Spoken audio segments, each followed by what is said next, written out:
部屋の大掃除が終わってすっきりしたけど、まだ普通の部屋。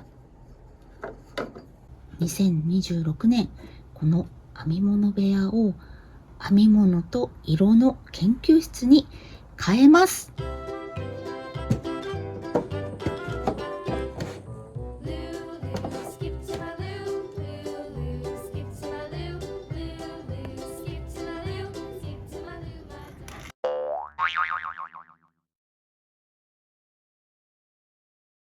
これ2019年、私がものづくりを始めたばかりの頃の写真です。2021年、2023年、部屋をリビングのすぐ隣に移動してきて、本格的に DIY をして、少しずつ自分の好きを集めた大好きな居場所になっていった。でも、ただの編み物部屋では物足りなくなった。もっと私らしい組み合わせはないか、もっと心を揺さぶる色はないか、自分の好きを深掘りできる編み物と色の実験の場に変えたい、そう思ったんです。まずは増えすぎて収集がつかなくなってきた研究資材、毛糸だよねをどうにかしたくって無印のケースを導入しました。ここにはよく使うアメリー、こっちはソックヤーンで、ここは私のガソリン、大好きな蛍光色の色たち。工夫したのは、上から見た時に色がすぐ目に飛び込んでくるようにしたことを組み合わせて考える時に、このパレットみたいな眺めが一番ワクワクするんだよね。よく使う糸を特等席に置いて、私の好きがすぐに取り出せるように工夫してます。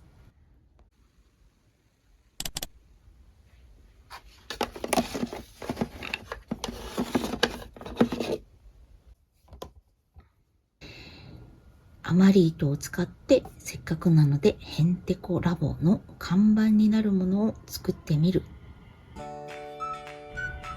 細編みで編んだだけのちっちゃな色のかけら、もともとが大好きな糸だから、その糸端も可愛いに決まってる。形にして飾ってあげたい。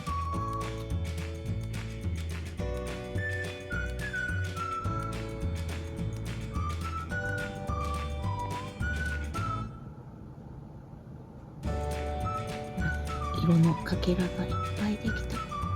かわいい。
クラフトルームの看板を外して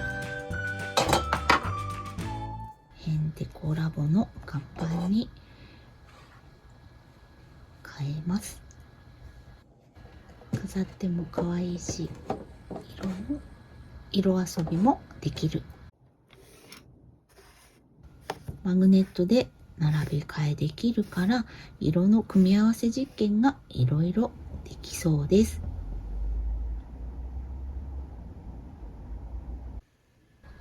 ここをラボにしようって決めた時、真っ先に浮かんだのが試験管だった。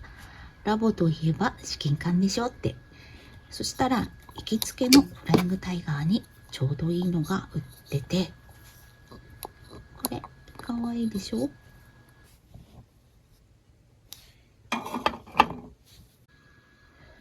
この試験管は糸端をちょっと詰めてかぎ針立てにした。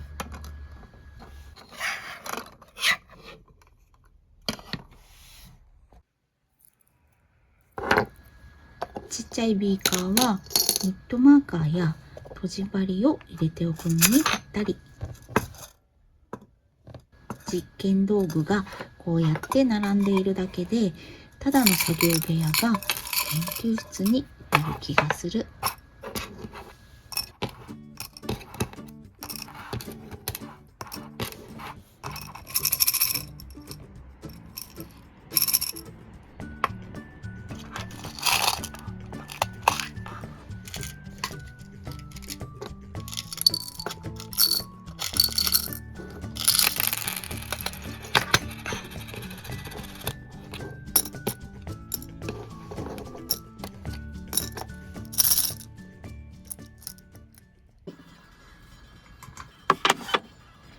さて、どんな風に飾っていこうかな。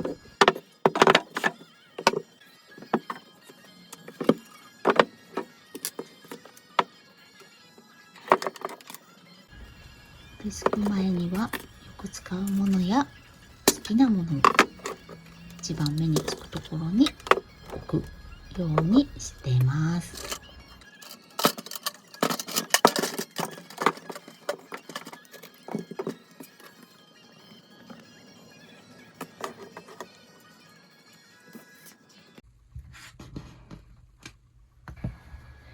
もともと棚に並んでいた過去の作品を紹介させてほしい。コースターやニッタオル、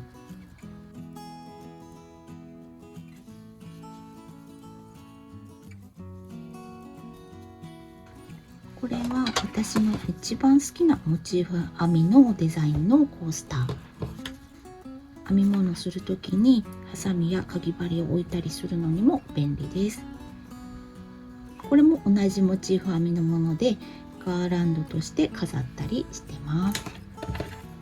これは SNS のプレゼント企画用のサンプルですね。試作で作ったものです。こっちは小物入れ。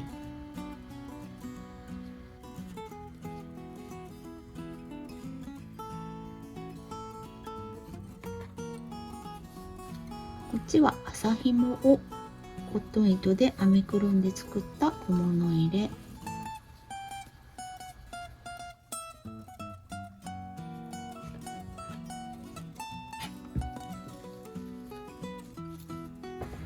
これは懐かしいな。手足が動く編みぐるみ。中にワイヤーが入っていて、こんな風に自在に動きます。こうやって座らせたりもできる。懐かしい。これは最近かな、2025年に刺繍糸とダイソーのレース糸で編んだマットです。これは姪っ子が編み物を始めたい、チューリップ編みたいっていうので張り切って作ったチューリップですけど、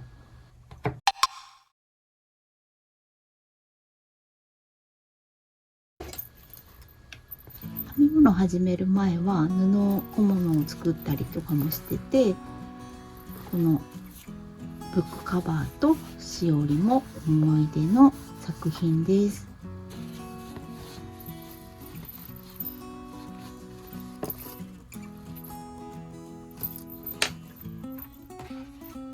あとはこれ、へんてこが誕生する前に編んだ編みぐるみ、くまちゃんの編みぐるみですね。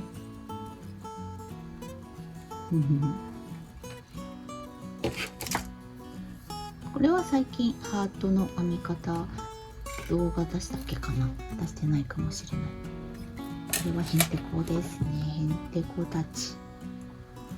ヘンテコたちはこのラボでもラボに住み着く妖精として今後も登場させようと思います。これはよく使ってるメジャーです。ちっちゃいヘンテコたち、指にはめたりもできるし、頬張り編みの時に頬張りキャップとして使ったりしてます。これは編み方動画出してるドーナツコースターですね。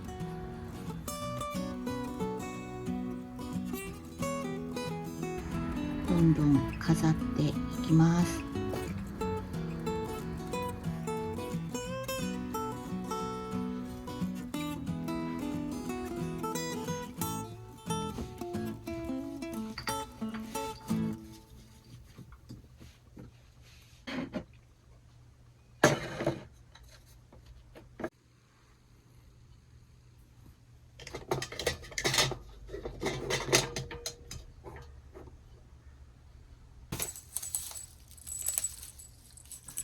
これは石川県の21世紀美術館に行った時に買った消えないシャボン玉。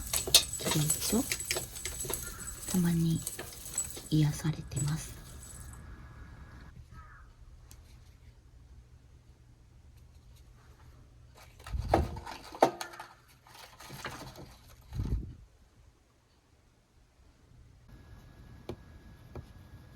こんなボードも買ってみました。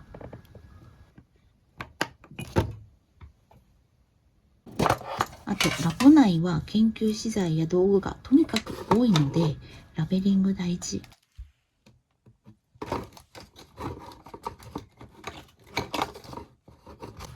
はい、こんな感じでやっと完成しました。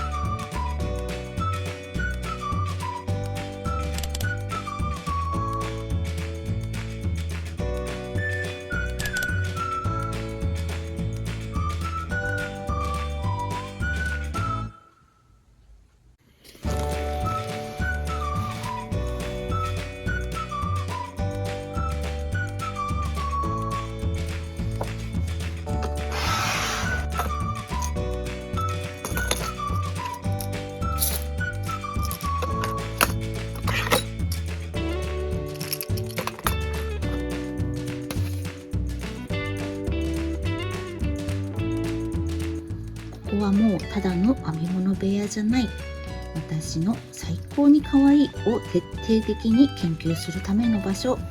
理論も技術も全部そのために。まあ結局はここで目いっぱい編み物と色を楽しむんだけどね。それを研究員の皆さんと一緒に共有していけたらなと思っています。ここからまたワクワクな編み物と色の発信をしていきます。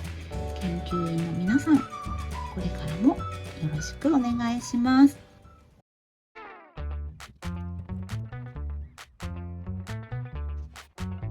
今日も最後まで見てくださりありがとうございました。